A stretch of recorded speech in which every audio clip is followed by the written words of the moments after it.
In this video, we will learn how to calculate the thermal stresses in a member when the temperature is changed. A change in temperature can cause a body to change its dimensions. Generally, if the temperature increases, the body will expand, whereas if the temperature decreases, it will contract. Ordinarily, this expansion or contraction is linearly related to the temperature increase or decrease that occurs. For example, most traffic bridges are designed with the expansion joints to accommodate the thermal movement of the deck and thus avoid any thermal stresses. Similarly, in large-sized building, as we can see in the civil engineering department, there is provided a construction joint to allow the building to expand due to the temperature change. If the material is homogeneous and isotropic, it has been found from experiment that the displacement of a member having a length L can be calculated using the formula. It is delta T, which is equal to alpha into delta T into L. So in this equation, alpha is a property of the material which is referred to as the linear coefficient of thermal expansion. The units may be strain per degree of the temperature, so they are per degree F in FPS system and per degree C or per Kelvin in the SI systems. So typical values are given on the inside back cover. So we can see here, so these are the average mechanical properties of typical engineering materials in SI units. Here, the last column represents the coefficient of thermal expansion. For example, for aluminum 2014 T6, it is 23, 10 raised to power minus 6, and in comparison for steel, the coefficient of thermal expansion is 12 into 10 raised to power minus 6 per degree C. Delta T is the algebraic change in temperature of the member. For example, if the temperature is increased from 20 degree centigrade to 80 degree centigrade, so that is the difference between two values. So it means 80 minus 20. So we will use delta T equal to 60 degree centigrade. L is the original length of the member, and delta T is the algebraic change in the length of the member, or this is the displacement caused by the change in temperature. The change in length of a statically determinate member can easily be calculated using equation 4.4, since the member is free to expand or contract when it undergoes a temperature change. However, in a statically indeterminate member, these thermal displacements will be constrained by the supports, thereby producing thermal stresses that must be considered in the design. Determining these thermal stresses is possible using the methods outlined in the previous sections. So now we will solve a simple example to further clarify this concept.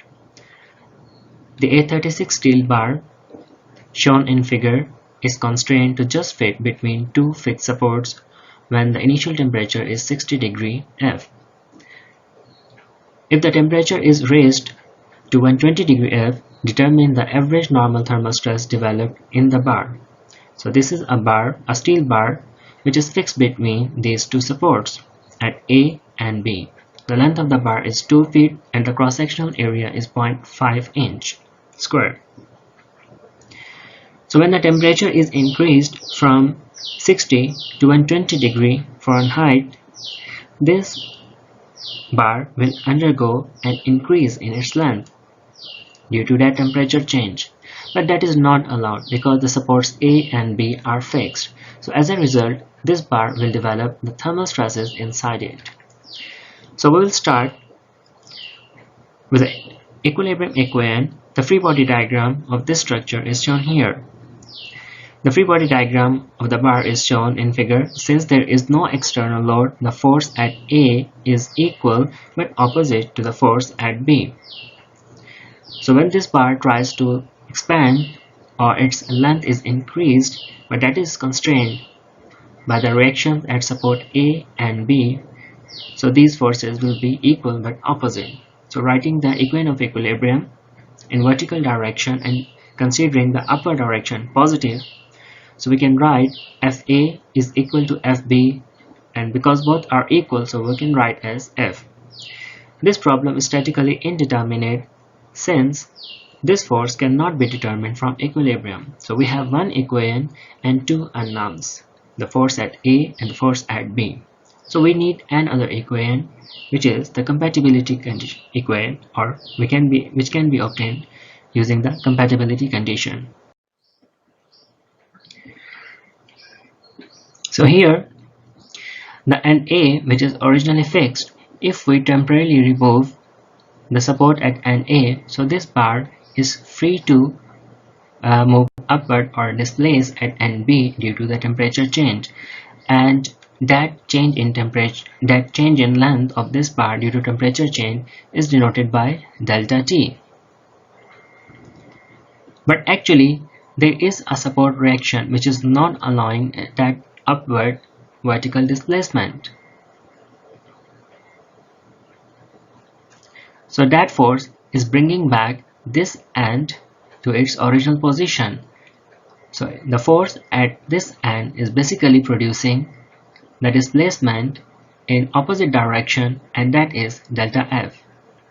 And this delta F is numerically or algebraically equal to delta T. So here we can write the compatibility condition that the displacement of NA with respect to B should be equal to 0. So since delta A with respect to B is 0, the thermal displacement delta T at A that occurs is counteracted by the force F that is required to push the bar delta F back to its original position. So this compatibility condition at A becomes this one, that delta AB is equal to 0, or delta T due to temperature change minus delta due to the force reaction should be equal to 0. So applying the thermal and low displacement relationship we have, because this is the temperature, this is the displacement due to temperature change, so we will use the expression alpha into delta T into L to find delta T, and this is the displacement due to the force reaction, so we will apply the expression FL over AE. The value for alpha for steel can be obtained from the inside back cover.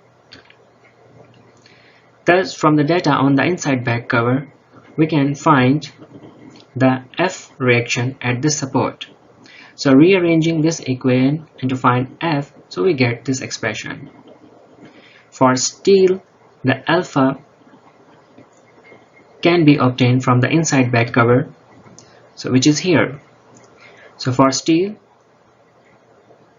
A36 steel, the coefficient of thermal expansion alpha is 6.60 10 raised to power minus 6 per degree F. So it is here 6.60 10 raised to power minus 6 per degree F. The next thing is the delta T, which is a change in temperature, because the temperature was increased from 60 degree Fahrenheit to 120 degree Fahrenheit, so the difference between two temperatures becomes delta T multiplied by the cross-sectional area of this bar. The cross-sectional area of this bar is 0.5 inch square, so here is the cross-sectional area, so multiplied by the modulus of elasticity, which is 29 10 raised to power 3 kip per inch square. So solving this, we get the force F equal to 2.871 kip. So this force is acting at both ends B and A. So since F force also represents the internal axial force within the bar, the average normal compressive stress can be calculated by dividing this force with the cross-sectional area of this bar. So 2.871 kip divided by 0.5 inch square will give us the stress in this bar 11.5 ksi, and compared to the yield stress of A36 steel, which is 36 ksi, this value is significant. So from the magnitude of F, it should be apparent that changes in temperature can cause large reaction forces in statically indeterminate members, and they should not be ignored while designing the members.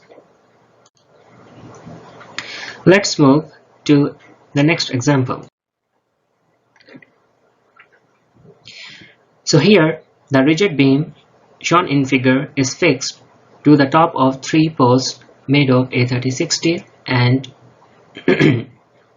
2014 T6 aluminum. So this is a rigid beam which is fixed at the top of two steel posts and one aluminum. The posts each have a length of 250 mm when no load is applied to the beam. So the height or length of each post is 250 mm. And the temperature is T1 at 20 degrees centigrade. Determine the force supported by each post if the bar is subjected to a uniform distributed load of 150 kN per meter and the temperature is raised to T2, which is 80 degrees centigrade. So this beam is subjected to external load of 150 kN per meter over its entire length, which is UDL, and at the same time the temperature is increased from 20 to 80 degrees centigrade. So here the problem is a combination of two things. So first, these steel and aluminum posts will have compression due to the applied load which is coming from the beam, and the second force or stresses will be produced in them due to the temperature change. So first of all, we will write the equation of equilibrium for this structure.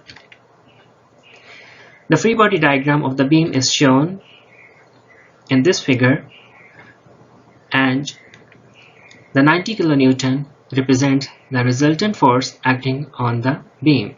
So that can be obtained by multiplying this UDL, which is 150 kN per meter, by the length of this beam, so which is 300 plus 300.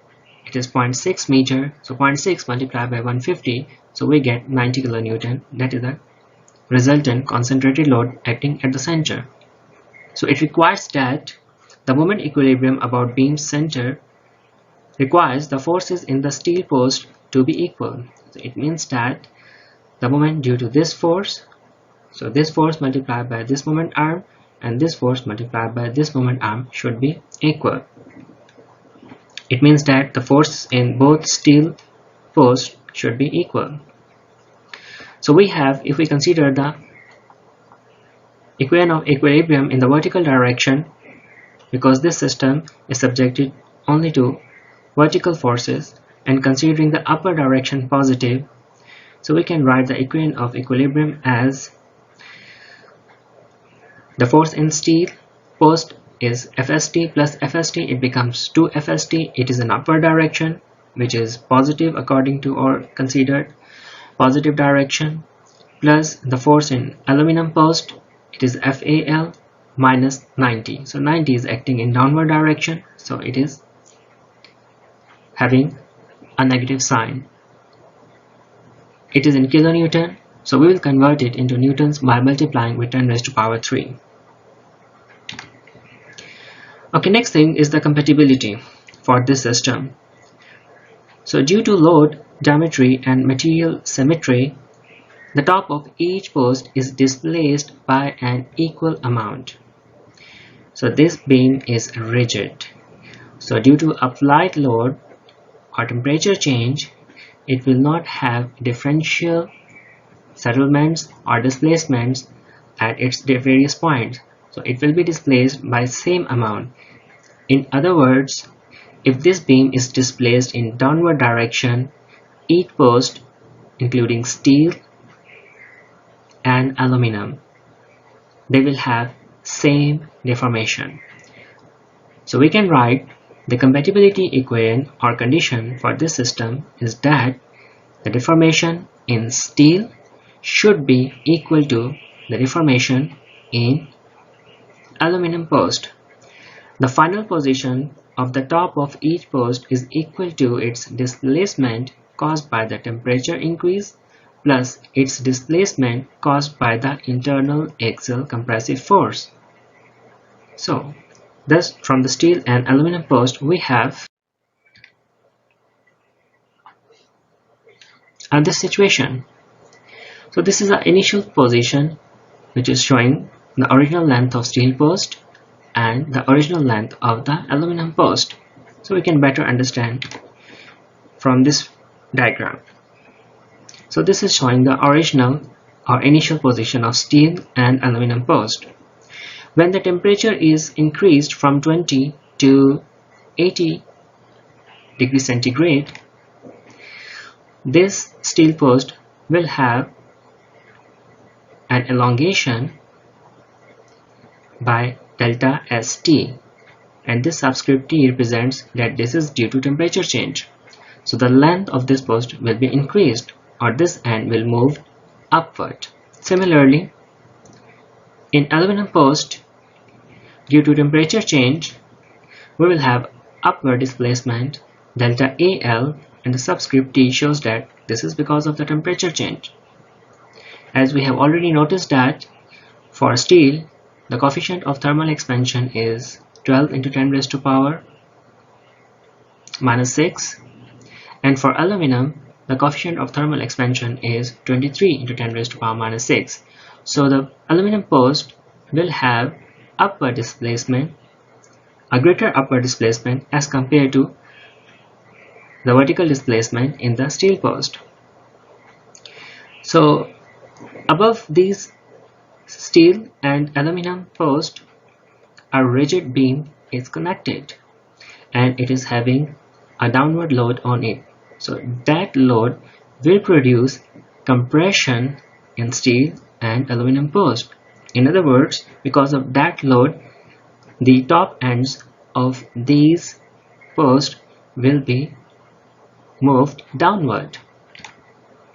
So due to force, applied force, this end will now move downward by amount which is delta St. So this is the downward displacement due to force. Similarly, the top end of the aluminum post will move downward by amount delta AL because of this force. So that represents the compatibility condition here, and it represents the final position. So we can see again this picture that this is the final position here. So in the steel post,